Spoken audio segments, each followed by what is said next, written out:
This is Barry Zalma on insurance. Today I'd like to speak about preparation for trial of an insurance-related case. After an insurer completes its investigation, defense counsel has completed written discovery, oral depositions, and the retention of necessary expert witnesses. The trial preparation part of the case begins. The adjuster should, at this stage, receive a detailed pre-trial status and evaluation report prepared by the defense attorney for the adjuster and the client insured. The report should include at least the trial date, the date of each mandatory settlement conference, a brief description of the facts to be presented at trial, the plaintiff's theories of recovery, such as why the plaintiff thinks he or she is entitled to money from the defendant, the affirmative defenses available to the defendant insured, a description of the damages claimed, a listing of pretrial matters yet to be determined by the court, such as motions in limine to limit evidence that can be presented, pre-labeling of documents that will be offered into evidence, witness lists and stipulations with plaintiff's counsel to limit the need to present live evidence on issues not disputed, an indication as to which of those might be outcome determinative. For example, if a motion in limine is granted preventing the plaintiff from putting on evidence of liability, the case may be won before it starts, and a description of any settlement negotiations that have taken place must be provided to the adjuster and to the insured. The adjuster should get the attorney's opinion on whether reserves need to be changed and whether the case should or should not be tried, whether mediation should be attempted, and any other form of alternate dispute resolution should be attempted, such as an arbitration, or whether settlement negotiations should be instituted. The defense attorney's response should include the settlement value or range of values he or she places on the case. After reviewing the report, the adjuster should confer with the attorney to discuss strategy in depth. They should agree on the cost of potential settlement versus that of an actual trial. If they decide that settlement should be attempted, the adjuster should give the attorney settlement authority within the agreed upon range and advise the insured what decisions have been made with regard to settlement. For purposes of workers' compensation, experts are essential in proving that the worker's injury or illness was contracted in the course of his employment. Similarly, experts are needed to the extent of injuries incurred by the plaintiffs and to prove causation with regard to most tort and insurance cases. When a person dies or becomes seriously ill in the course of employment, or as a result of tortious conduct, a physician may be tempted to help the worker or the worker's heirs to obtain benefits. If, however, the expert converts educated guesses or speculation into an expert opinion, those true facts will be kept from the trier of fact, the judge or jury. For example, in Valentine versus Conrad, a 2006 decision of an Ohio Court of Appeal, the Supreme Court of Ohio was asked to determine whether Ohio statutes require a scientifically valid connection between the opinion of an expert witness and the resources relied upon by the expert. The case resulted after the death of David E. Valentine, who was employed by PPG Industries, Inc. from 1969 to 1997. The prosecution had alleged that he had been exposed to various toxic chemicals throughout his employment. In 1997, Mr. Valentine was diagnosed with glioblastoma multiforme, a form of brain cancer. As a result of the cancer, Mr. Valentine died in May of 1999. Mr. Valentine's widow filed a claim for death benefits with the Bureau of Workers' Compensation, alleging that her husband's exposure to chemicals throughout his employment with PPG Industries caused the development of his cancer and his resulting death. The Industrial Commission denied the claim, and Mrs. Valentine filed an administrative appeal. The Supreme Court concluded that for Mrs. Valentine to establish that she qualified for workers' compensation benefits, she was required to prove that her husband's illness had been contracted in the course of his employment with PPG. Valentine presented expert testimony from two of her husband's treating physicians and from an industrial hygienist. The experts concluded that based on a reasonable medical probability, Mr. Valentine's brain tumor was directly and proximately caused by his exposure to chemical toxins in his workplace, and that his death was directly caused by that exposure. The trial court excluded the expert opinions as unreliable and inadmissible, finding that Valentine was unable to establish causation. Summary judgment was granted for PPG. The decision was based on the following statute. Quote, a witness may testify as an expert if all of the following applies. A, the witness's testimony either relates to matters beyond the knowledge or experience possessed by laypersons, or dispels a misconception common among laypeople.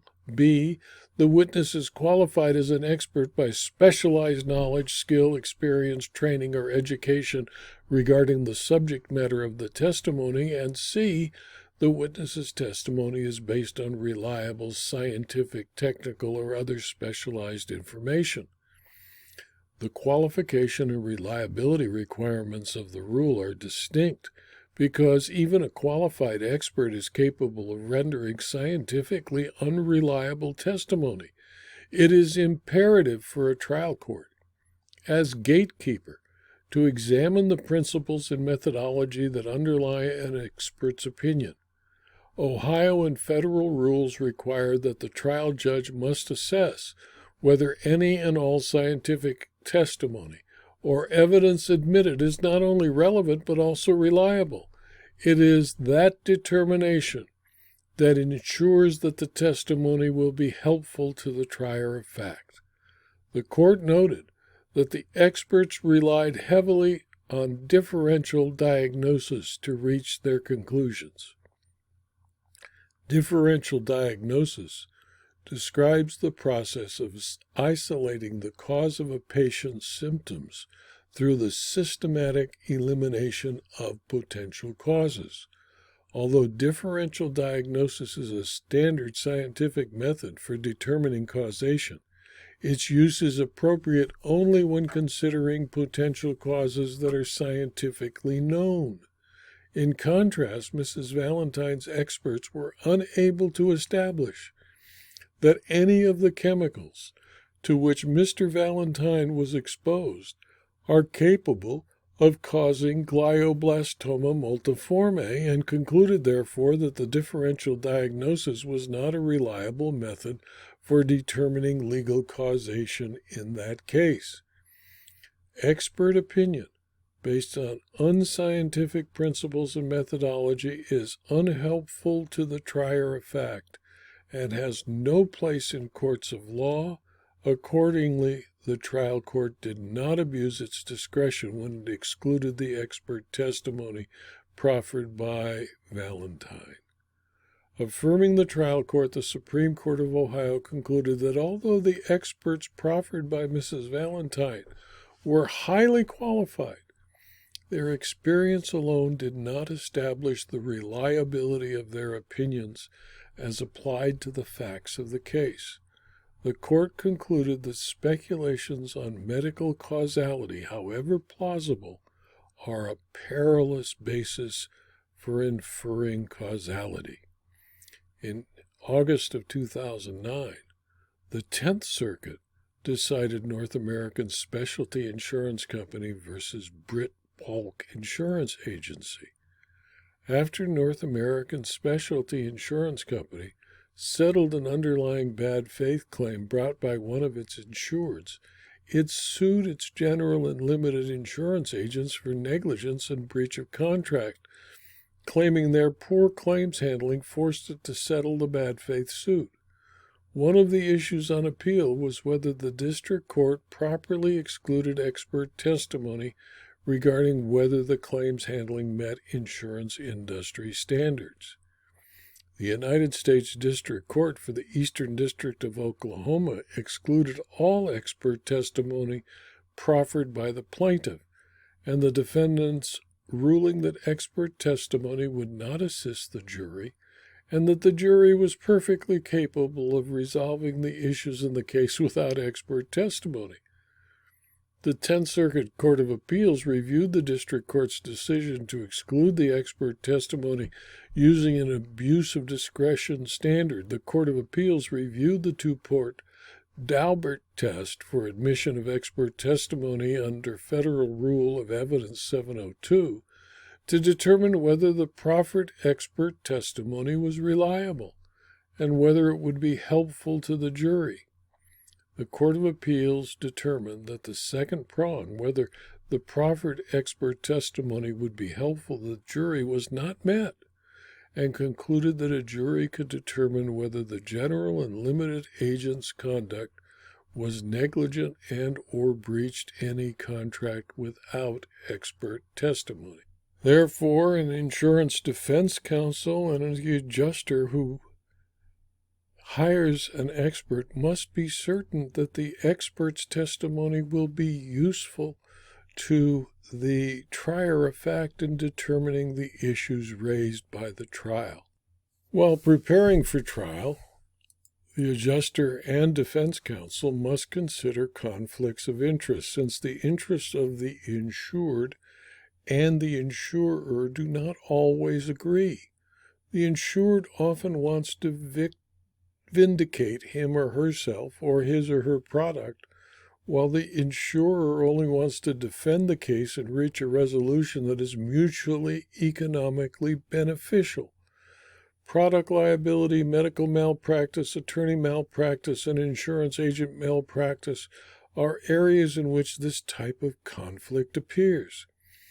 If there is a rare consent provision in the policy, the adjuster and the attorney must abide by the insured's wishes. Otherwise, the insurer has the absolute right to control the defense and enter into a settlement the insurer believes appropriate. When the same entity determines eligibility for benefits and also pays those benefits out of its own pocket, an inherent conflict of interest arises. The adjuster may wish to reserve the rights of the insurer if he or she believes the consent is being withheld for emotional rather than legal reasons.